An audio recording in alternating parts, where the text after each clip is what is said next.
Hello students, very good morning to all of you. This is the exercise for this chapter, Rue at the ceremony. Exercise number C. You see here, work with a partner, tuck in class. You have read about the Indus Valley civilization. Complete this table based on what you know and what you have read in this story. Here are three columns, students. At first, in the column, there is description about the lifestyle of the past peoples, their cities, name have been mentioned. And in this two column, you have to mention the details about those person. You see here about the cities. Know already about the cities, especially those people's city's name was Mohenjo-daro. Mohenjo-daro is also related to our old civilization. It is very, very famous in our ancient history. Now, the second is, in the lesson we have also read to Indus Valley. So, Mohenjo-daro and Indus Valley. Now, the second is about the trade.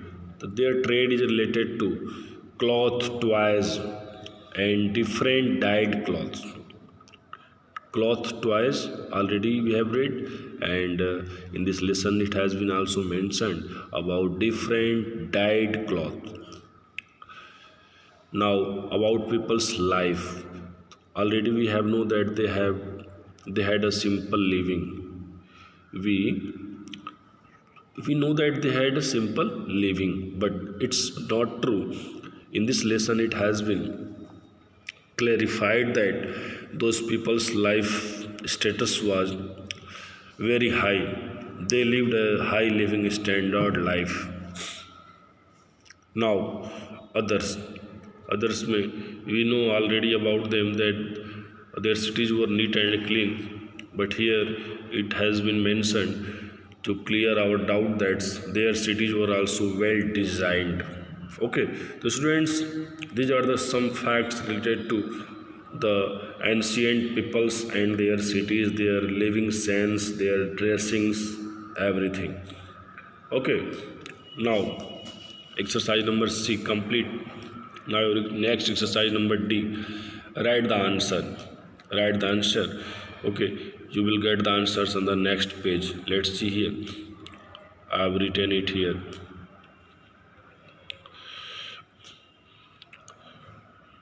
Okay, let's see. Question number 1. What did Demi and Rue's family eat for their morning meal?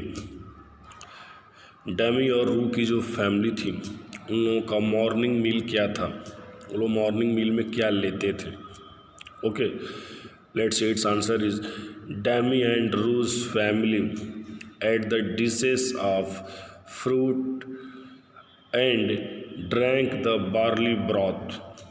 What is now barley broth? A thick soup of vegetables and barley is known as barley broth. Okay, you understand here it in a simple language. Dummy और रू की जो family थी वो morning में fruits का breakfast लेते थे और वे लोग बार्ली ब्रॉथ को ड्रिंक करते थे. बार्ली ब्रॉथ जो है ये सब्जियों का और बार्ली यानी जौ जो होता है इन सब का मिला करके एक मिक्स मोटा जूस होता है, सूप होता है जिसको वो लोग पीते थे. Now your next question is describe the bathing room in Rue's house. रूस के हाउस का बाथिंग रूम क्या था? Let's see. The bathing room was in a corner of the courtyard. Bathing room was in a corner of the courtyard. जो bathing room था रू के घर का वो कोर्टयार्ड के एक कॉर्नर में था. Large earthen vessels filled with water stood in a corner of the brick-lined room. और बड़े बड़े जो मिट्टी के घड़े थे, पीचर थे, घड़ा, वो सब पानी भर करके और उस मिट्टी से ईंट से बने हुए उस बाथरूम रूम में मिट्टी के बर्तन खड़े थे जिसमें पानियाँ भरी हुई थी। A small drain ran along one edge of the room, और उस रूम में, उस बाथरूम रूम के एक किनारे से ड्रेनेज सिस्टम भी बना हुआ था, leading to a small outlet, जिसमें एक छोटा सा आउटलेट बना था निकासी के लिए, वाटर के आउट सिस्टम करने के लिए, that carried the water through the road outside of the house, और उसी माध्यम से जो पानी था वो घर से बाहर, सड़क से होकर घर से बाहर निकल जाता था। ये उसके घर का बाथिंग रूम सिस्टम था, ड्रेनेज सिस्टम था।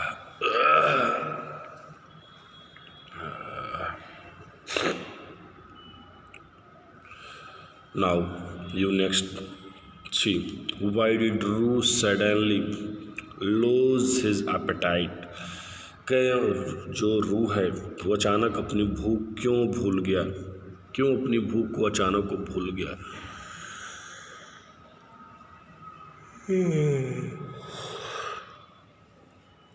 Let's see. Ru suddenly lost his appetite. रू जो था वो अचानक अपनी भूख को इसलिए भूल गया, लॉस्ट हिज एपेटाइट, अपनी भूख को भूल गया, at the thought of facing the strict eyes of the head priest.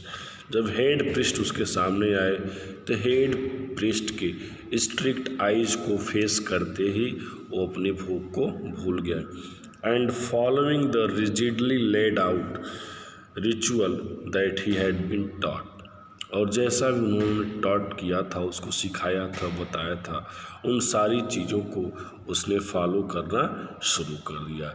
Means this was the strictness of the head priest, and as a disciple the boy रू was following it.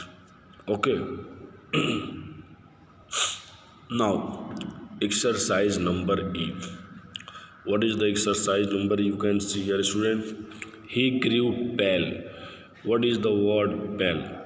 Why did Ru become pale? रू क्यों पीला पड़ गया, क्यों वह पीला पड़ गया?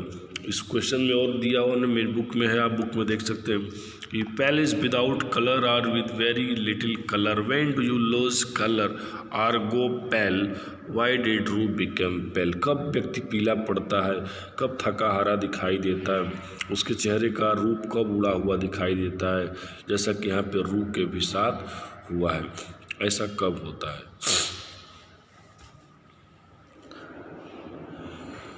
Okay, let's see. I go pale whenever I do mistake, faults or caught while telling lie.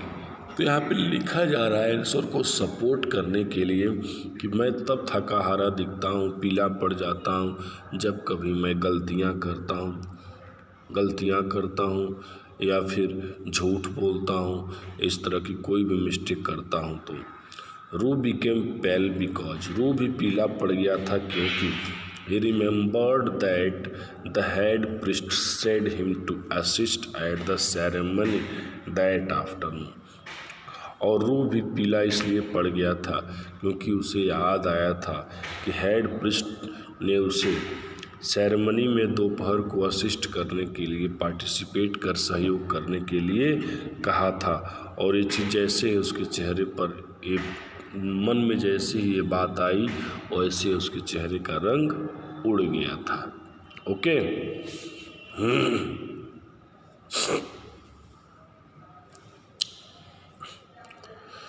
Now let's see question number 2 from section A. Why were his soldiers drooping? Drooping is going limp or sagging. Why were his soldiers drooping? Why was he trying to stand erect? पूछा गया कि क्यों वह erect, सीधा खड़ा होने का क्यों प्रयास कर रहा था, और क्यों जो उसके कंधे थे वो क्यों झुके हुए रह रहे थे, आखिर रीजन क्या था? Okay, let's see the answer.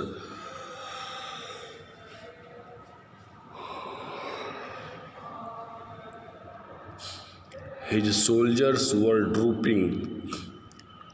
His soldiers were drooping because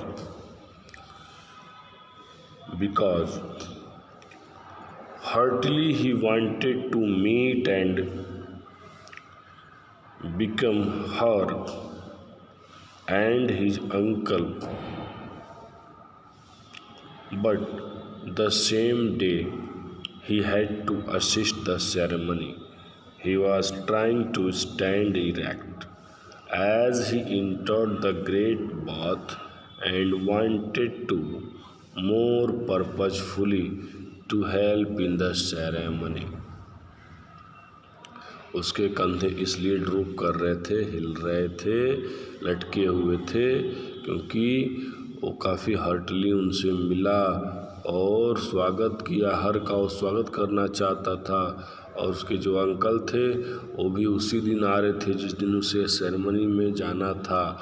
इसलिए उस समय वो सीधा खड़ा होने का प्रयास तो कर रहा था, लेकिन फिर वो भूल जा रहा था, सेरेमनी के पर्पज़ के कारण वो भूल जा रहा था और फिर कंफ्यूज होकर के वो उसी मिस्टेक में, उसी गलतियों में शामिल हो जा रहा था। ऐसा उसका डेलिब्रेटली कोई एनहेंसेस नहीं था, कोई जानबूझकर किया हुआ उसका प्रयास कोई नहीं था।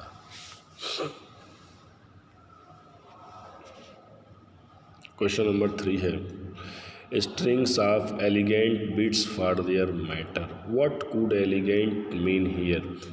Smart and modern, stylish and एक कट गया है पेज में आंसर इसका स्टूडेंट। इसका आंसर आपको लिखना है, हम बता रहे हैं इसका आंसलेशन। क्वेश्चन है what could elegant mean here. Elegant का मतलब यहाँ पर क्या है, ठीक है ना। तो क्वेश्चन आप बुक में दिया भी है, इसमें एलिगेंट में यहाँ दिया है मॉडर्न, स्टाइलिश और दूसरा है ग्रेसफुल हिट।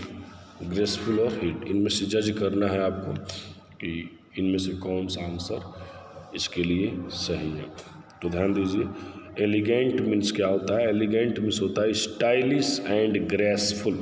यहाँ पे the meaning of elegant is here the meaning of elegant is modern and stylish and graceful. Stylish and graceful is here the stylish and graceful is the meaning of elegant here. Okay, stylish and graceful. Okay.